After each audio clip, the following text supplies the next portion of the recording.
Hi, it's time for another verb of the day. Today's verb is argue. Let's look at a few definitions. The first is to exchange or express diverging or different, opposite views, typically in an angry way. So many times I would think about this as being done verbally between people, but it could certainly happen by text message or by email. A second meaning for argue is to give reasons or provide evidence in support of an idea, action, or theory. And you have the goal of trying to persuade someone else to share your view. This word argue is used often in academic writing. Instructors or teachers might ask students to try and support their beliefs using some research, some evidence. This is a part of the high school equivalency test as well. Being able to write so that you're supporting a particular idea or position on an issue. The second meaning doesn't have as negative of a context as the first. So argue is a regular verb. To make the progressive form, we need to drop the E and then add ing. To make the past and participle forms, all we need to do is add D. Since this verb ends with a vowel sound, the past tense ending is just going to make a D sound. Argued, argued. Let's look at some phrasal verbs next. You might hear the phrasal verb argue about, and it means to disagree about something or about doing something. Here's an example sentence. The children always argue about whose turn it is to play the game. I think this was really common in my household when I was growing up. The second phrasal verb, argue against, means you are expressing an opposing or opposite opinion. Could also mean that you are suggesting that someone should avoid doing a particular action. Here's an example sentence. They will argue against the plan.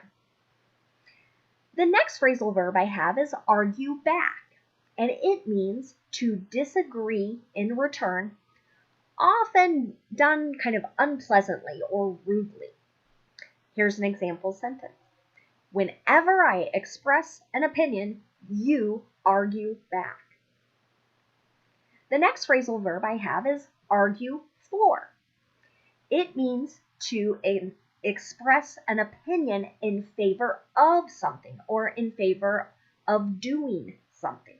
So this is sort of the opposite of argue against. Here's an example sentence. Students argued for a longer recess. Okay? They were expressing their opinion very strongly.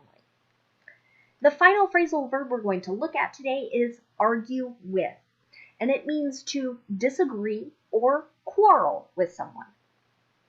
Here's something some parents might be saying these days. Kids, don't argue with each other. Today, I want to revisit something we've been talking about all week, which is the difference between active and passive voice. So it's more common for you to see and hear people speak using active voice. Active voice generally begins with a subject or the person or thing that is doing the action. I have two examples here. Mary washed the dishes. John will rescue the cat. Occasionally when you're reading, and sometimes you might also hear this as well, you'll see sentences that use passive voice. And what's different about these is that they are beginning with the person or the thing that is acted on. Sometimes this is called the object, what's receiving the action. The person who actually did the action may be included or may not in the sentence. If they are included, you'll generally see the preposition by and then the person's name or a description of who that person is. I've taken the first two examples I did and I've changed them from active to passive voice. The dishes were washed, or I could say the dishes were washed by Mary. The other example, the cat will be rescued, or the cat will be rescued by John. Some of the reasons we might use passive voice is because we don't know the person who did the action, or maybe the person who did it just isn't that important. Could also be that the writer or speaker really wants to emphasize the object, the person or thing that was acted on. So this week we've been making sentences in active and passive voice, and today we're going to review passive voice in the simple past, simple present, and simple future. Let's look at simple past. As we make passive voice, I hope you've noticed, what we're doing is changing the form of be based on the tense, and then always using the past tense form. So with our verb today, it's going to be argued.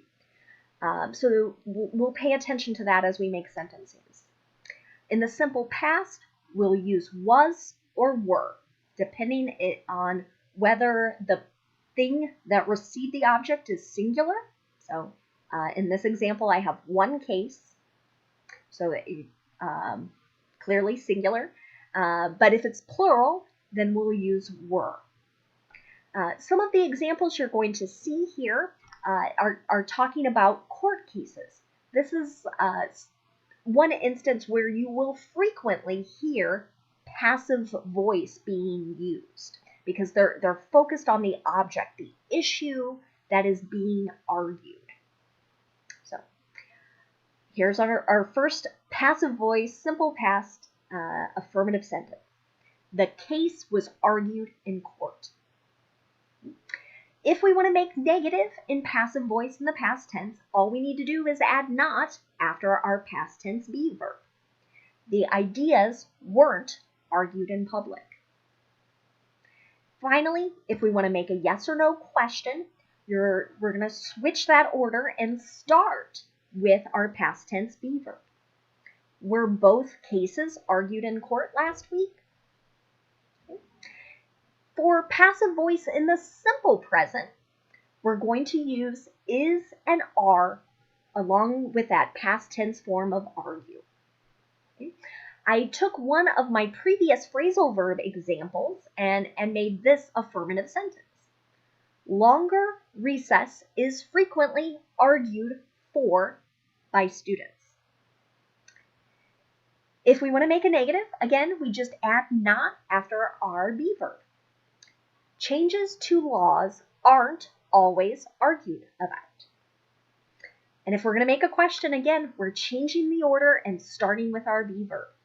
Are cases argued in court every day?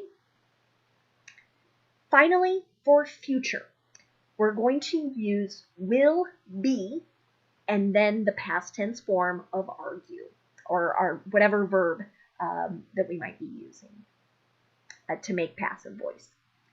Here are a few examples of that. In the affirmative, when to relax social distancing rules will be argued. Something I've heard discussed in these last few weeks. If we want to make negative, we just need to add not right after the will. And again, many negative speakers will use the contraction won't. The plan won't be argued against. Finally, if we want to make a question, all we need to do is move will to the front of the sentence. Will the case be argued next week? Finally, let's talk about a few related words to our verb of the day, argue. The first is argument. It is a noun, and it can have two meanings that are very similar to the two meanings of the verb we discussed earlier. So the first could be an exchange of diverging or different, opposite views. That matches with the first sentence I have here. I had an argument with my friend.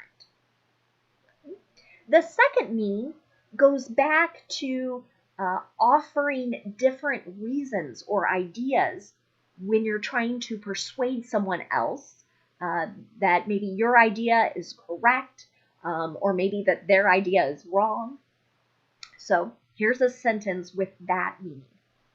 There is a strong argument for requiring people to stay at home. The next word we'll talk about is an adjective. It's argumentative. It means given to expressing divergent or opposite views. Maybe you have encountered some people who like or appear to like to have opposite views of others. And like to express those opposite ideas. Sometimes those people will be described as argumentative. Here's an example of that. Their youngest child can be very argumentative. The adverb form is argumentatively. It means in a way that shows someone wants to argue. So, used in a sentence, he shared his views argumentatively. So he was probably very strong. Perhaps if this was done verbally, might have been very loud, lots of gestures, trying to convince someone that his views are the correct ones. Thanks so much for watching today's video. I hope you will incorporate the word argue into your writing or speaking this week. Have a great day.